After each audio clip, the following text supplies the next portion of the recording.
সাদা খাতা জমা দিয়ে যে অযোগ্যরা চাকরি পেয়েছে তাদের সিবিআই কাস্টডিতে নিয়ে তারা কাদের কাদের টাকা দিয়েছে সেটা যেন এজেন্ট থেকে পিসি পর্যন্ত পৌঁছায়।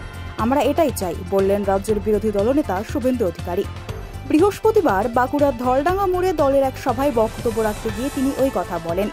একই সঙ্গে তিনি আরো বলেন, এরাজ্যে নিয়োগ দুর্নীতির পিছনে যদি কেউ দায়ী থাকেন তিনি মমতা ব্যানার্জি। এর আগে মাফলার গেছে, এবার হাওয়াই চটি যাবে বলেও দাবি করেন তিনি। এদিন শুভেন্দু অধিকারী বলেন, বাঁকুড়ায় প্রচারে নরেন্দ্র মোদীও আসবেন। এবার মমতা বন্দ্যোপাধ্যায়ের মন্ত্রিসভা চোর এই ইস্যুতে ভোট হচ্ছে। এদিন শুভেন্দু অধিকারী বাঁকুড়া লোকসভা কেন্দ্রে তৃণমূল প্রার্থী অরূপ চক্রবর্তীকে নাম না করে আক্রমণ করেন। তাকে কয়লা চক্রবর্তীর সম্বোধন করে শুভেন্দু অধিকারী বলেন, উনি রাজনীতি নয় দুর্নীতি করতে এসেছেন। এই যে বাগান বাড়িটা সেটা চিটফান্ডের টাকায় তৈরি। উনি চিটফান্ডের সব থেকে বড় রক্ষক ও ভক্ষক। বাঁকুড়ার মাটি থেকে বালি, পাথর ও কয়লা চোরকে বিপুল ভোটে হারাতে হবে বলেও জানান তিনি। এবারের ভোটে তৃণমূল সিপিআইএম এর কোনো ভূমিকা নেই, কিন্তু এনডিএ জোট 543টি আসনে লড়াই করছে। একই সঙ্গে যে সমস্ত শিক্ষক শিক্ষাকর্মীদের চাকরি গেল সবাই অযোগ্য নয়, যোগ্যরাও ওই তালিকায় আছেন। তবে রাজ্য সরকার আদালতে যোগ্য অযোগ্যদের তালিকা না দেওয়াতেই সমস্যা হয়েছে বলে দাবি করেন তিনি।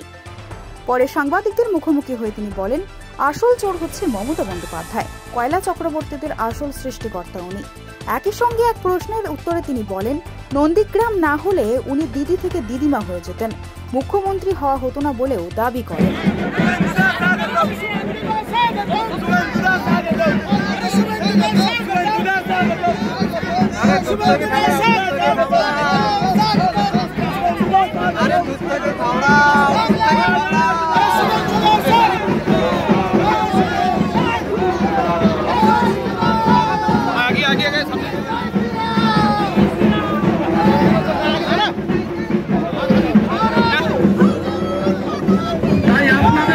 আমার বিনীতভাবে আবেদন, আপনারা এই নির্বাচনে নরেন্দ্র মোদীজিকে তৃতীয়বার প্রধানমন্ত্রী করতে ডাক্তার সুভাষ সরকারকে দ্বিতীয়বার সাংসদ নির্বাচিত করবেন।